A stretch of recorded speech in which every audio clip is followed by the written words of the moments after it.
Welcome to Season 2 of the Generational Dental Wealth Show. Season 2 is all about increasing dental financial IQ. We do record these live in studio at Team Studios, so if you want to see the video format of this show, go ahead to Spotify or YouTube. Also, if you want to join the Generational Dental Wealth community, go ahead to teamfinancial.com/educate. Let's hop into it. Welcome to this week's episode of the Generational Dental Wealth Show. My name is Dr. Jermaine Ifedi. My name is Kingsley Ifedi, CPA. And we're so excited to be here with you today. Yeah. This is a very special episode. Yeah. We're actually recording this 2 or 3 days before it's actually going to drop. Yeah. We've been receiving so many questions on taxes, how to get ready for this tax season. We're at the end of March 2024 right now, and taxes are due in maybe 2 weeks, 3 weeks.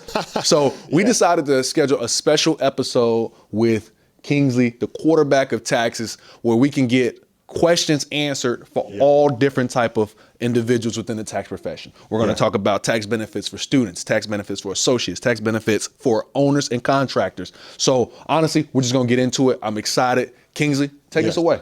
Before we hop into it, man, how is life? I know we went to the gym yesterday, got a quick workout, man. How you feeling? Man, life is good. See, he's laughing because yesterday we was going hard on the weights, man, and something hurt on the left side of my chest. I'm not sure. Just got finished throwing up 225, 10 plus times. So came back through, should have stretched a little bit more. So it's all good. Still feeling okay. As y'all can see on the camera, if you're watching on YouTube, you can see me rotating my shoulder all the way. So we're going to be back. We're going to be back. So how you feeling, man? Man, I'm feeling good. Saturday pump session is always the best. For man. sure. It really sets the tone. So I had a good time. We talked about a lot of good ideas and got some work in, man. So for real. I always wanting to stay dangerous out there. Oh, you got to stay dangerous, man. Just got back from Puerto Rico, man. That was a good birthday trip, man. We got to travel out there, wifey and I. That was a real good time, man. We got a conference coming up between the two of us, man. We're going flying out to Phoenix soon, man. So it's a lot on the docket coming up soon, man. Man. I'm just appreciative you able to carve out a little bit of time to be able to get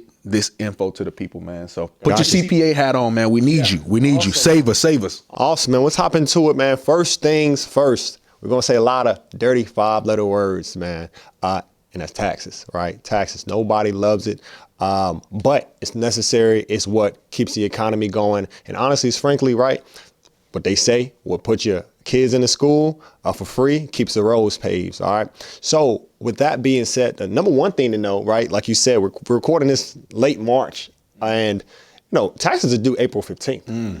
A lot of people, they wait till the last minute, but a lot of times what ends up happening is they end up missing that deadline there, and penalties, interest, et cetera. Can end up happening. So we're here to make sure that you have the keys, not only to file your taxes properly, but to save money in taxes, right? Because there's 2 ways to build wealth, obviously. It's to either make more or save more, right? And taxes is a big part of saving more. And before we get too deep into this, understand this is my CPA, all right? Exactly. So understand this is a conversation I'm having with my CPA. He's giving me information. Please consult your CPA or whoever your tax advisor is with your particular questions, okay? This is just a fly on the wall conversation and just some of the conversation we have behind closed doors. We want to open it up to the rest of the world. So Kings, let's hop in. Yeah, cool. So what we wanted to do, we do recognize that you may be in different situations than, much of our audience from the standpoint, right? We have students, we have associates, we have practice owners, right? So we wanted to identify a few things that you can do this tax season to maximize your tax savings, no matter what bucket you find yourself in. So let's kind of start with our students. I have a soft spot for our students. Yeah, man. How can students right now, right? Because it's time to file their taxes. How can they go about filing their taxes? Let me ask you this. Does a student need the help of a tax professional at this point right now? Yeah, so it really just depends, right? We see a lot of students in general file their taxes with a CPA. I mean, it may make sense. For instance, right? You may be doing your tax return by yourself, DIY, maybe on an online platform, but in general, you might be missing out on some different credits. And just quickly, what a credit is pretty much a dollar for dollar reduction in your tax bill, and some credits can actually give you back money. So credits are a little tricky. It's pretty much like a check. Just think of a credit like a check into your account. But long story short, when you're filing your taxes, especially as a student, you get certain tax credits. And I'll go over what those tax credits are. But what we want to just quickly get out there is the biggest thing with taxes that a lot of people have misconception about. Taxes are an incentive program and a disincentive program for you, the American, right? What the government wants to do is they want to stir certain behaviors in the economy, and they want to discourage certain behaviors in the economy, right? And so when it comes to school and getting an education, the government wants to incentivize you for doing that. Why? Because when you're educated, more so than not, you stay out of jail, right? You stay off the streets, you do the right thing for society, and then America as a whole gets to grow and benefit from you going into higher education. Because you tend to pay more taxes.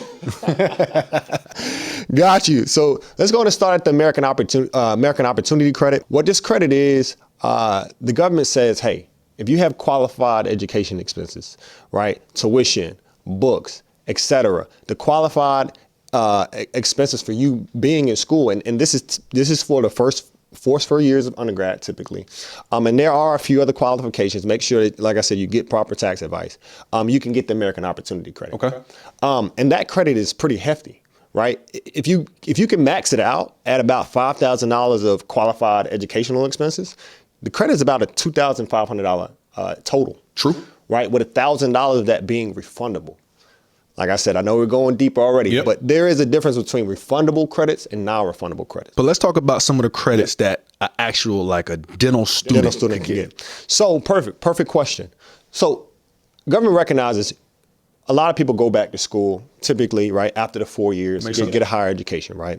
What the government has put in place is something called Lifetime Learners Credit, which is a $2,000 credit, well, up to $2,000 if you have about $10,000 of qualified educational expenses. So that's $2,000. The government wants to write you a check for simply you doing your American job and going to school and getting a higher education in dental school. Hold on, Kingsley. So back up. So you're saying that every dental student in the nation, right, who meets the qualifications, which is for income-wise, can you give us the income qualifications real quick? Yeah, so typically, if you're single, you phase out, which means you don't get it anymore after about $90,000. And if they're married, how much? If you're married, about $180,000. So for anybody who meets that qualification and any other qualification has student expenses of $10,000 or greater, they get a check for $2,000 towards their tax bill. Towards the tax bill, exactly. So hold on. So because I don't know any dental school in the nation that costs $10,000 or less.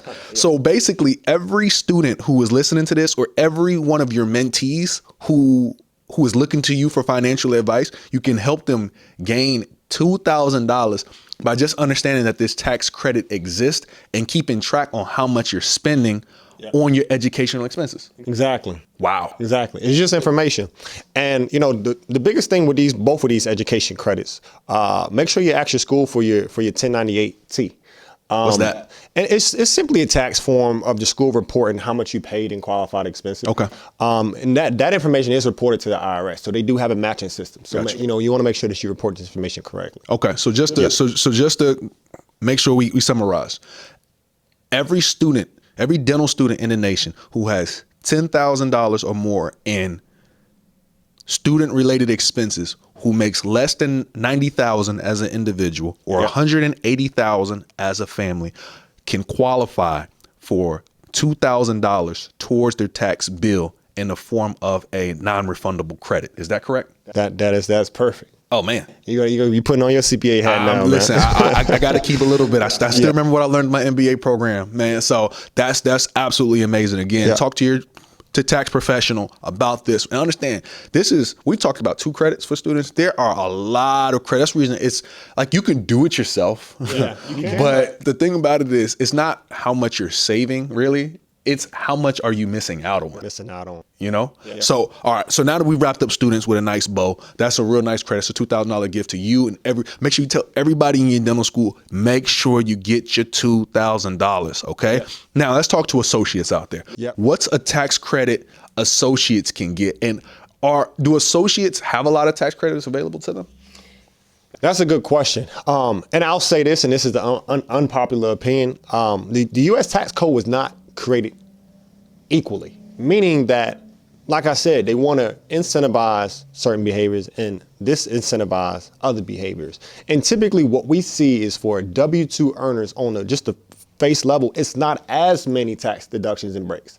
Now, there are some, right? Because over 99% of the tax code was written to save you money in taxes. Okay. Not for you to be paying taxes, but to save you money in taxes, right? The government's not out necessarily to get you, right? But they do write these laws to make sure that you can maximize your tax savings.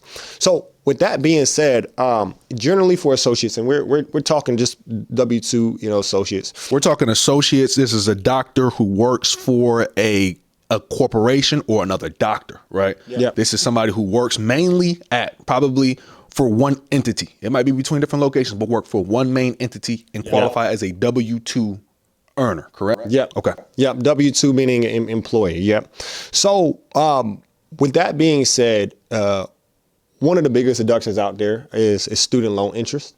That typically can be deducted on your taxes. And like I said, it is subject to certain limitations and exclusions, et cetera. So make sure you do your due diligence. But really, in my belief, one of the biggest ones in general is itemized deduction. And the reason I say this for associates, first few years out of school, right? You're probably starting a family. You're probably purchasing your first home. Itemized deductions, and I'm going to go back a little bit. And I'll explain what itemized deductions are. Every taxpayer gets something called the standard deduction or itemized deductions. Okay. And depending on your filing status, and all your filing status is, right, we have single, we have married filing joint, we have married filing separately, we have head of household, qualified widower. I'll just keep it basic. We'll just You go CPA real quick on us. Yeah. We're trying to keep these short and sweet. So we'll just pretty much talk to the single, to the married folks. In general, itemized deductions, what they say is you get the greater of the standard deduction or the itemized deductions. Okay, let's just start here. The standard deduction is very, very simple. Everybody gets it, no matter what your income level is. For a single, right, the itemized deduction this year is about $14,000. A little bit less, yeah. Yeah, a little bit less, but it varies, right? Just for sake of simplicity, around $14,000. Typically, married filing joint, just double that up. So married filing joint's about $28,000, give or take. Okay. Now, with that being said, that's a deduction, meaning if you made $100,000, the government automatically knocks, if you're single, $14,000 off of that $100,000. And you only get taxed on $86,000. Oh. Okay. So they're giving you a tax break for you simply being a taxpayer, right? Trying to help you out a little bit there. Now, what the government says, and this, like I said, for our associates out there, they say if you have itemized deductions that are greater, if you're single, than $14,000, then you can itemize your deductions. So what are some really popular itemized deductions out there, right? So we want to get above that $14,000 threshold, right? What ends up happening is itemized deductions. The biggest one out there that you probably already do every day is state income tax. So, if you're making $150,000 as a W-2 employee, as an associate, you say you're paying, just throwing a number out there, at least $10,000 in state income tax. Yep. Right, if not more. So that's already $10,000 that's applied towards you getting above that $14,000 standard deduction threshold. Right. Another thing is, this is a big one, right? Charitable contributions. What's a charitable contribution? Charitable contribution, right? Donating to your church, donating to your local charity, donating to your local fundraiser that's 501c3 tax deductible. You pretty much making sure you're doing your part when it comes to, right, pouring back into the community, pouring back into society, right? Okay. Right. It's not you giving money out on the side of the road, things like that. Even though that is considered charitable, but I don't know if you can write that. But to the IRS, right, they say things like that or not. But in general, right, let's say you have another $5,000 in tithes and church giving that you've done that year, right? You're already at about $15,000. You already passed the 14. You've already passed the 14. Oh man. Right. But let's keep going. Another big one, and this is why it's so important for associates. Like I said, you're probably buying your first home right now, right? So mortgage interest, not mortgage payments. Let's not get that confused, but the mortgage interest portion of the mortgage payments. Okay. The reason I say that's really important for associates, the first few years of home ownership, that's all you're paying is interest pretty much. That's all you. I mean, every payment you're making, You know, if you're making $3,000 mortgage payment, I mean, probably $2,900 of that is going just to interest. You're not taking down the loan at all, right? So total mortgage interest for the year can be itemized. So let's call it $10,000. Call it $10,000. $10,000. So right now you're acting like there's no exclusions or limits. Let's call it $10,000. Exactly. So right now you're already at about $25,000, right? Then you have certain expenses. We're not going to get into every single itemized deduction, but you have medical, you have dental expenses. I mean, the list does go on. There is, like I said, just so many little itemized deductions, but when it comes together, right, you could be talking about $30,000 in itemized deductions. So we basically need to we need to tally them up and put them into one bucket, right? So we know, okay, if we itemize, meaning we keep all our receipts, we have a tax professional who's helping us organize all these thoughts. Yeah. We can have possibly whatever that amount is, but for this example, you've created $30,000 in itemized deductions that somebody can take as a W-2 employee, right? Yeah. Or we can elect and take the standard option that the government gives us, which is about $14,000. Yeah. Right. Assuming that the average American is $14,000. I understand as a dentist, you're not the average American when it comes to income potential. Right. But OK, so we're looking at 30,000, looking at 14,000 Deduction. Yeah. deductions. And once we put the two together, we need to take the greater of the two. Greater of it. OK. Yeah. But if we take the standard the standard deduction, do we need to keep any paperwork, any documentation? No, standard deduction, no proof. It's pretty much a freebie that the government gives to every taxpayer. Okay, so that's standard. Whether if you are a 1-year-old baby or if you're the owner of a dental practice, it's still the same amount. Okay, Still the same amount. All right. Yeah. Now we look at the other side, which is more individualized. Yeah. Let's say anywhere between $20,000 to $30,000 in itemized deduction. Now with that one, do you need documentation?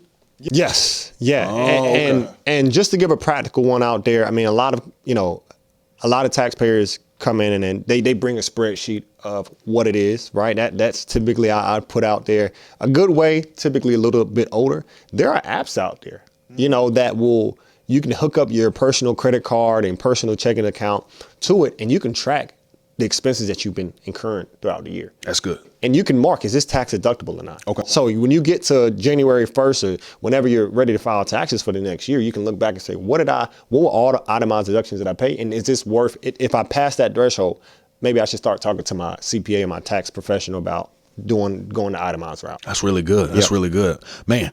All right, so let's tackle the last one and the biggest category when it comes to tax deductions, which are our owners and our contractors. And by contractors, we're meaning what? 1099 contractors, people who have their own entity that they're working as, and they're partnering with other entities. Yeah. And then we're talking about people who own an office or a partner in an office. Does that sound about right?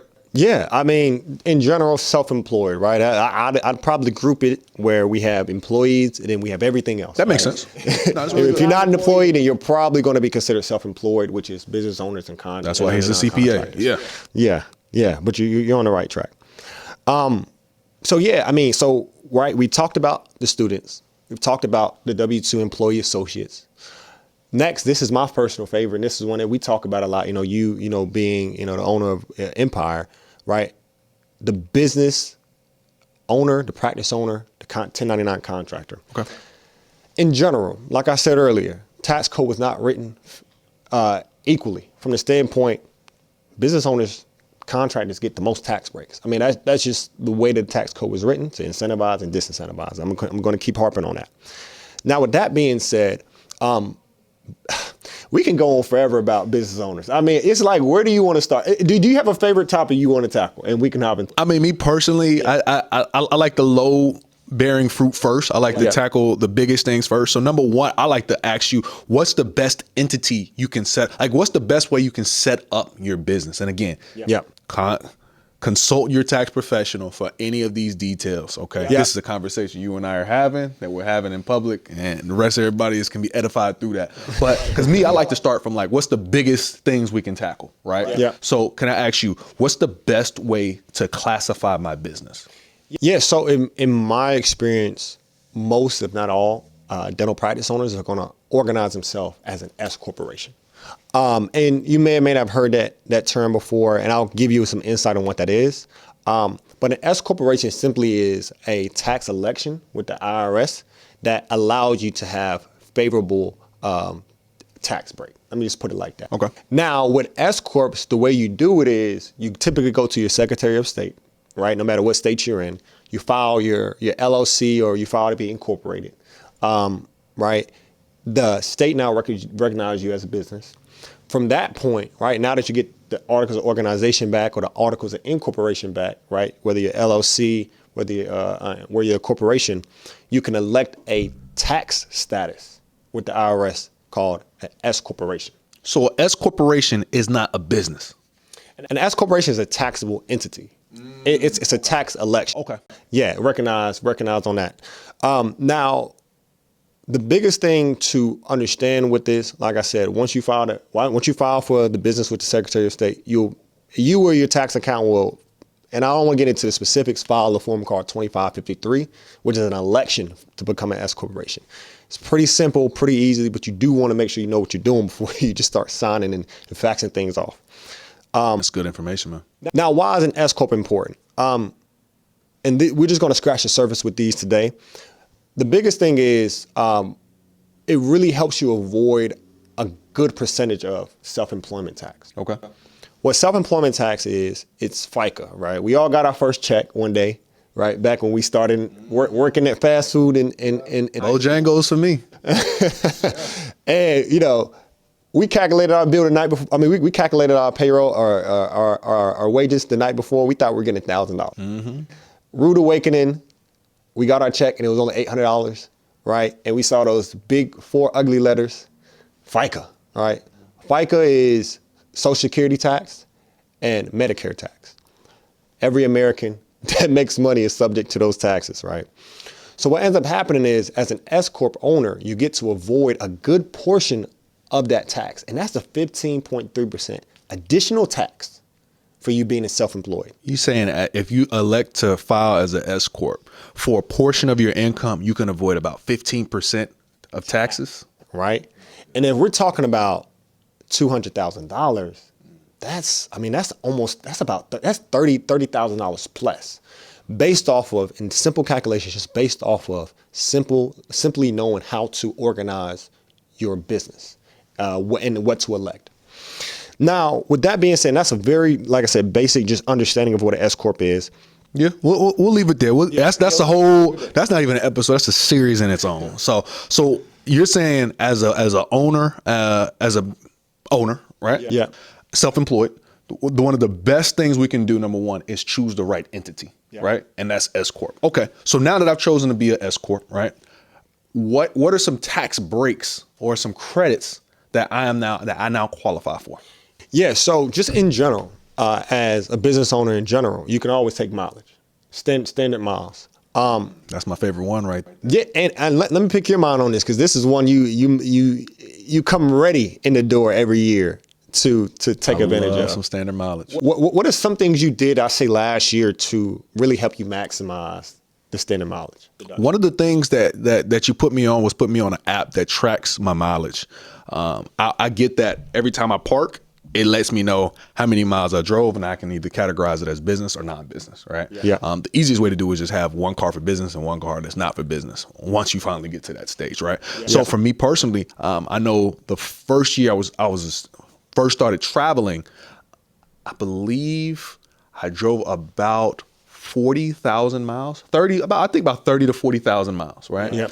And I really didn't know what that meant until you told me multiply it by X amount. So for 2023, I know you told me it's for every mile I drive for business, it's 65.5 cents per mile. So let's call it 30,000 miles, right? I could put that into a calculator real quick, Kingsley, because I never believed it, even when you told me. So if I do 30,000 miles by 65.5 cents, that means I can deduct $19,000. Is that what you're saying? $19,000 plus, exactly. $19,000 plus. Yeah. By driving 30,000 business-related miles. Business-related miles, exactly. Having proper documentation to back that up. Yeah. Oh my goodness gracious. And to your point, right?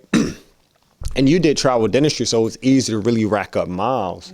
But even for a practice owner, right? I mean, you're driving to go get supplies. You're driving to go visit maybe different offices. You're driving for business-related purposes. You 100%, every practice owner, every contractor should have business miles on their tax return. For sure. Period. And if you're not, right, you're really undercutting yourself on that. So yeah, huge one out there is standard mileage method. Now, the thing about it, you don't need to own, or the business does not need to own this vehicle, right? Because you're operating this vehicle on behalf of your business, right? So there's a lot of misconceptions out there. Have to put this car in the business name and all. No, as long as you're using that car for business purposes, you're able to take those miles. So I don't have to go lease or buy a car just to get this standard deduction, which is $19,000, which is a very large deduction. You know, if you're doing half those miles, you're still saving about what, $9,000 to $10,000. That's still pretty hefty. So you're saying on the S Corp side, if you file that properly, you can avoid 15% on a portion of your income that falls outside of that category. You're saying if you're doing your standard mileage and tracking your miles and keeping all your documentation for that, you can save thousands on that. Save me some more, Kings. Give me some more. Give me some more. Yeah, yeah. So another big one, especially for our S Corp owners, you can take something called the Augusta rule.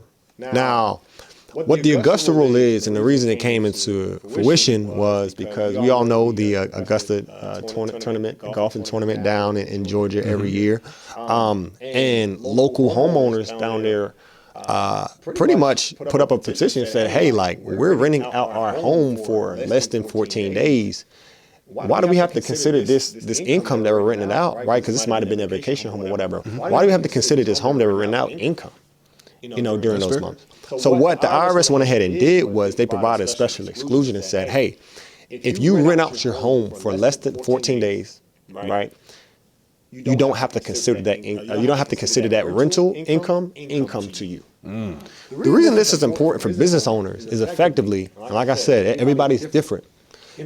Talk to me. You gotta talk to the world. Dr. Jermaine, what if Empire Dental Group rented out your home to host your employees, right, for a get together, to host clients for the evening, to do a corporate meeting monthly to meet with your shareholders, et cetera. Okay. Right? Your home right now can be rented out by the business.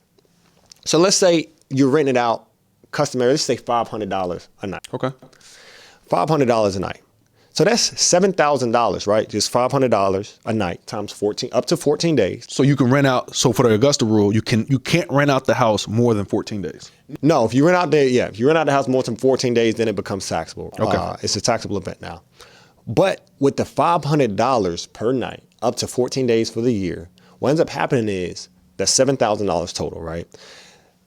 Though your business can write a check to you, the person, the individual, for $7,000. And that $7,000 is not taxable income to you, the individual, but it is a tax deduction to the business. Wow. Of $7,000. Okay. So it evaporates. I mean, the money literally evaporates into thin air, right? Because at the end of the day, you don't have to count it as income as the individual, and you get a deduction on the business side. So all you need to make that happen is a contract between the two entities, which is whoever's paying and whoever's getting paid, right? Yep. And all you need is a transaction, a nominal transaction from one entity to the other entity, and keep proper documentation of what was done during the time it was rented out to show that there was actual business use. So for instance, right? So if we're doing, let's call it like, let's say we have a monthly meeting with all of our employees where we provide them dinner and we talk about our goals for the upcoming month, right? Yep. The entity can rent out our primary residence and use that as a corporate event and pay, and it'd be tax free. It'd be tax free, exactly. Oh my goodness gracious. Yeah, it's gone from Peter to Is this Paul. what it feels like having a CPA? Yeah. Oh my goodness. Yeah, and like I said, that's why I said you can DIY your taxes.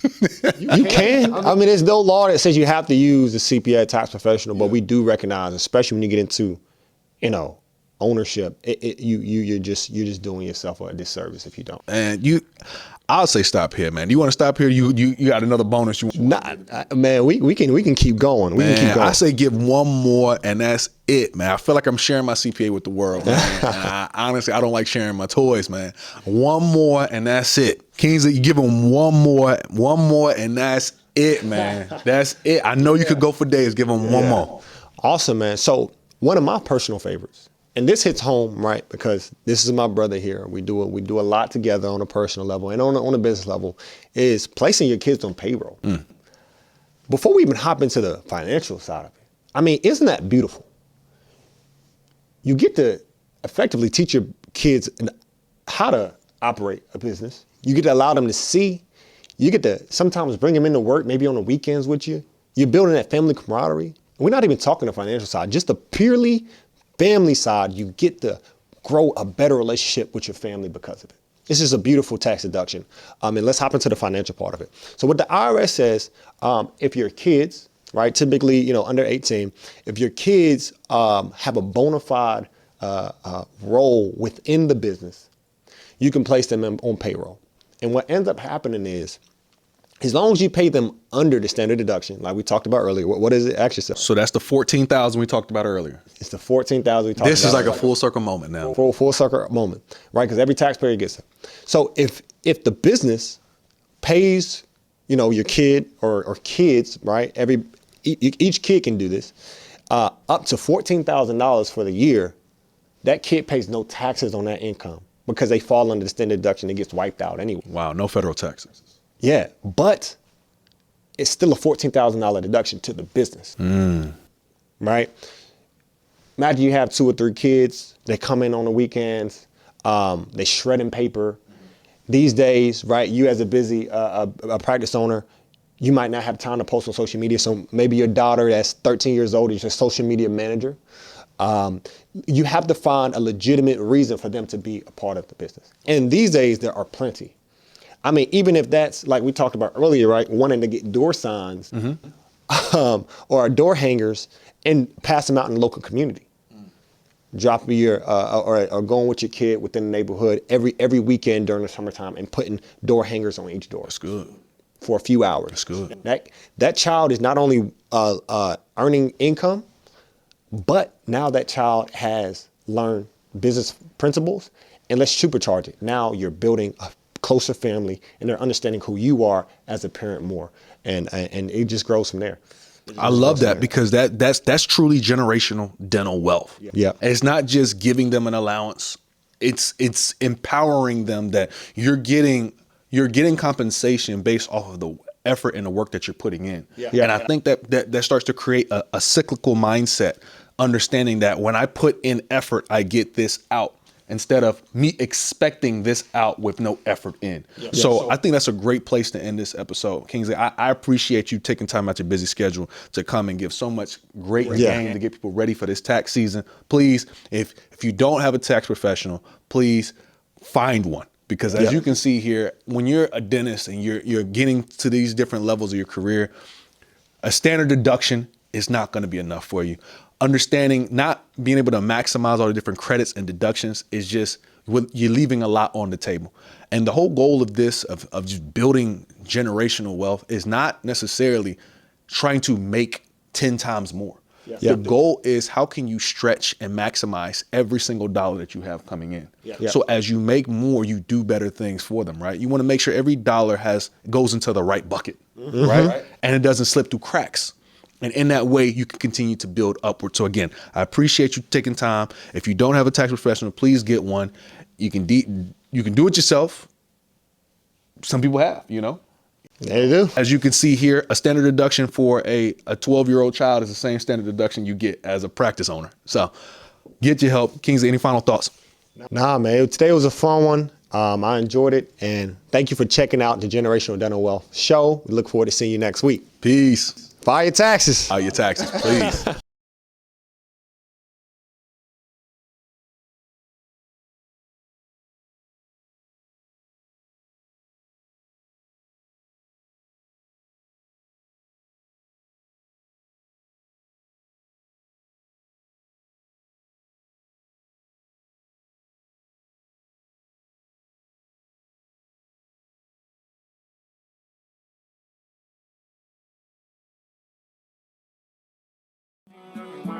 You are the